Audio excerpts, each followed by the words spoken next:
तपाईँले भर्खरै टोयलेटमा गरेको फ्लसले अस्ट्रेलियाका ठूला पानी प्रशोधन केन्द्रहरू सञ्चालन गर्न आवश्यक ऊर्जा उत्पादन गर्न मद्दत गरिरहेको छ। सुन्दा पत्यार नलाग्न सक्छ, तर यो वास्तविक प्रक्रिया हो। तपाईँको फोहोरबाट उत्पादन हुने बायोग्यासले ऊर्जा उत्पादन गर्न मद्दत गर्छ। आज हामी कुरा गर्दैछौँ फ्लस गरेपछि त्यो फोहोर कसरी बिजुलीमा परिणत हुन्छ र यसले सिडनीलाई कसरी अझ स्मार्ट र वातावरण मैत्री बनाइरहेको छ भन्ने बारे। त्यसैले भिडियो अन्त्यसम्म हेर्नुहोला।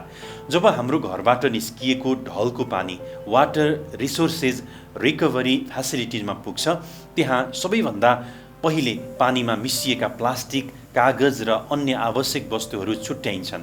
त्यसपछि बाँकी रहने ठोस फोहोरलाई प्राविधिक भाषामा स्लज भनिन्छ। अब सुरु हुन्छ रोचक प्रक्रिया।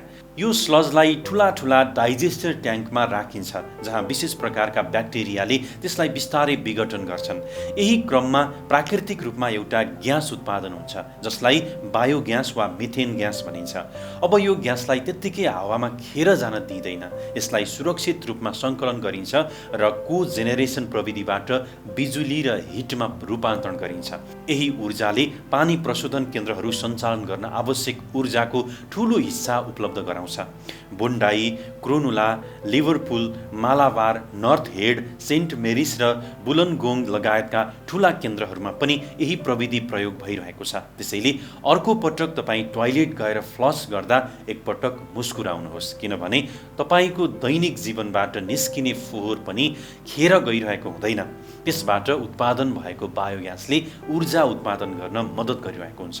यही कारण सिडनी जस्ता सहरहरू फोहोरलाई पनि उपयोग गरेर अझ दिगो, हरियाली र वातावरण मैत्री भविष्यतर्फ अघि बढिरहेका छन्।